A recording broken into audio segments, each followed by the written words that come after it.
वैशंपायन जी कहते हैं, राजन, कुरुप्रवीर पांडवगढ़ अभिमन्यु का विवाह करके अपने सुहृद यादव सहित बड़े प्रसन्न हुए और रात्रि में विश्राम करके दूसरे दिन सवेरे ही विराट की सभा में पहुंच गए।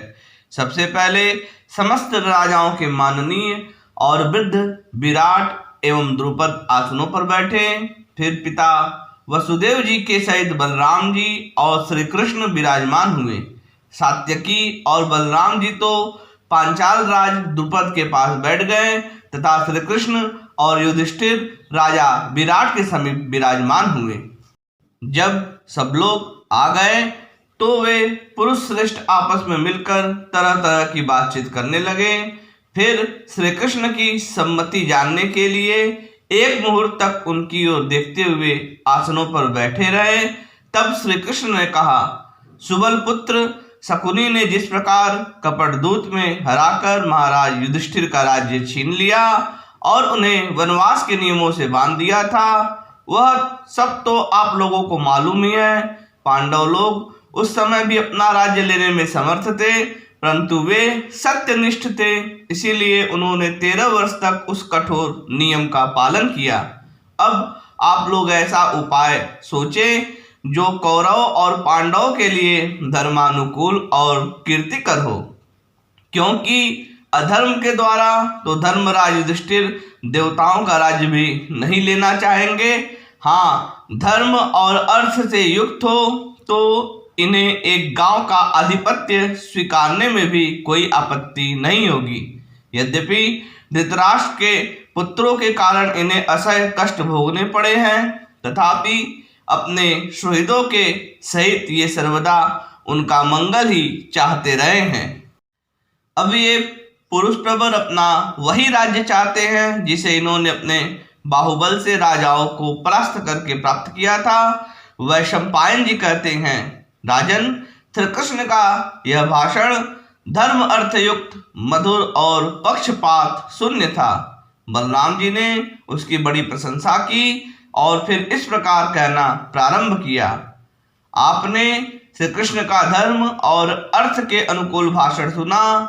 वह जैसा धर्मराज के लिए हितकर है, वैसा ही कुरुराज दुर्योधन के लिए भी है। वीर कुंती पुत्र आधा राज्य कौरवों के लिए छोड़कर शेष आधे के लिए ही प्रयत्न करना चाहते हैं।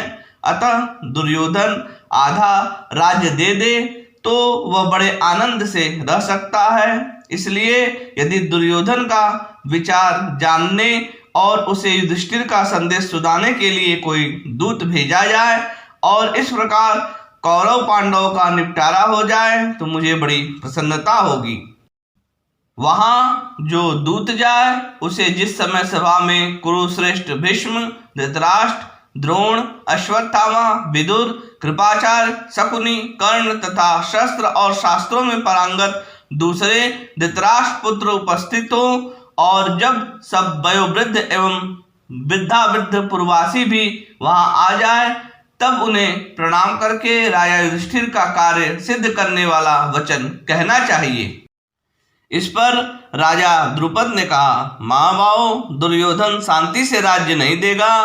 पुत्र के मोहवश धृतराष्ट्र भी उसी का अनुवर्तन करेंगे तथा भीष्म और द्रोण दीनता के कारण एवं कर्ण और शकुनी मूर्खता से उसी की हाँ में हाँ कहेंगे। मेरी बुद्धि में भी श्री बलदेव जी का प्रस्ताव नहीं जचा, फिर भी शांति की इच्छा वाले पुरुष को ऐसा करना ही चाहिए। दुर्योधन के सामने मीठे वचन तो किसी प्रकार नहीं बोलने चाहिए। मेरा ऐसा विचार है कि हमें अपने मित्रों के पास दूत भेजने चाहिए जिससे वे हमारे लिए अपनी सेना तैयार रखें। शैल्य, धृष्टकेतु, जयसेन, कैकेयराज, इन सभी के पास शीघ्रगामी दूत भेजने चाहिए। दुर्योधन भी निश्चय ही सब राजाओं के पास दूत भेजेगा और वे जिसके द्वारा पहले आमंत्रित होंगे पहले उसी की सहायता के लिए वचन दे देंगे। इसीलिए राजाओं के पास पहले हमारा निमंत्रण पहुंचे, इसके लिए शीघ्रता करनी चाहिए। मैं तो समझता हूँ हमें बहुत बड़े काम का भार उठाना है। ये मेरे पुरोहित जी बड़े विद्वान हैं, इन्हें अपना संदेश देकर राजा धृतराष्ट्र के पास भेजिए।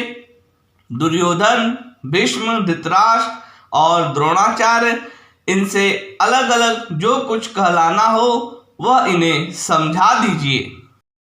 श्री कृष्ण बोले, महाराज, द्रुपद ने बहुत ठीक बात कही है। इनकी सम्मति अतुलित तेजस्वी महाराज युधिष्ठिर के कार्य को सिद्ध करने वाली है। हम लोग सुनीति से काम लेना चाहते हैं, अतः पहले हमें ऐसा ही करना चाहिए। जो पुरुष विपरीत आचरण करता है वह तो महामूर्ख है। आयु और शास्त्र ज्ञान की दृष्टि से भी आप हम सब में बड़े हैं। हम सब तो आपके शिष्यवत हैं, अतः राजा धृतराष्ट्र के पास ही ऐसा संदेश भिजवाइए जो पांडवों की कार्य सिद्धि करने वाला हो।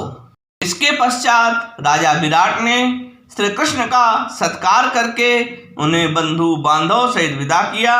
भगवान के द्वारिका चले जाने पर युधिष्ठिर आदि पांचों भाई और राजा विराट युद्ध की सब तैयारियां करने लगे। राजा विराट, द्रुपद और उनके संबंधियों ने सब राजाओं के पास पांडवों को सहायता देने के लिए संदेश भेजे और वे सभी नृपतिगण कुरुश्रेष्ठ पांडवों का तथा विराट और द्रुपद का निमंत्रण पाकर बड़ी प्रसन्नता से आने लगे। पांडवों के यहाँ सेना इकट्ठी हो रही है, यह समाचार पाकर धृतराष्ट्र के पुत्र भी राजाओं को एकत्रित करने लगे। उस समय कौरव और पांडव की सहायता के लिए आने वाले राजाओं से सारी पृथ्वी व्याप्त हो गई। इसके बाद राजा द्रुपद ने अपने पुरोहित से कहा, पुरोहित जी, भूतों में प्राणधारी श्रेष्ठ हैं, प्राणियों में बुद्धि से काम लेने वाले जीव श्रेष्ठ हैं, बुद्धि युक्त जीवों में भी मनुष्य श्रेष्ठ है, मनुष्यों में भी द्विज श्रेष्ठ है, द्विजों में भी विद्वानों का दर्जा ऊंचा है, विद्वानों में सिद्धांत के ज्ञाता उत्कृष्ट है और सिद्धांतज्ञों में ब्रह्मवेता श्रेष्ठ है। मेरे विचार से आप सिद्धांत वेताओं में प्रमुख हैं। आपका कुल भी बहुत श्रेष्ठ है तथा आयु और शास्त्र ज्ञान की दृष्टि से भी आप श्रेष्ठ हैं। आपकी बुद्धि शुक्राचार्य और बृहस्पति जी के समान है। यह बात तो आपको मालूम ही है कि कौरवों ने पांडवों को ठगा था। शकुनी ने कपट दूत के द्वारा युधिष्ठिर को धोखा दिया था, इसीलिए अब वे स्वयं तो किसी प्रकार भी राज्य नहीं देना चाहेंगे, किंतु आप धृतराष्ट्र को धर्मयुक्त बातें सुनाकर उनके वीरों का चित्त अवश्य बदल सकते हैं। विदुर जी भी आपके वचनों का समर्थन करेंगे। आप वहां अधिक समय लगाने का प्रयत्न करें, क्योंकि आपके रहते हुए कौरव सैन्य एकत्रित करने का काम नहीं कर सकेंगे। ऐसा भी संभव है कि आपकी संगति से धृतराष्ट्र आपकी धर्मानुकूल बात मान लें। आप धर्मनिष्ठ हैं, अतः आप युधिष्ठिर की कार्य सिद्धि के लिए पुण्य नक्षत्र और विजय मुहूर्त में प्रस्थान करें। द्रुपद के इस प्रकार समझाने पर उनके सदाचार संपन्न और अर्थनीति विशारद पुरोहित पांडवों का हित करने के उद्देश्य से अपने शिष्यों सहित हस्तिनापुर को चल दिए। जय श्री कृष्ण।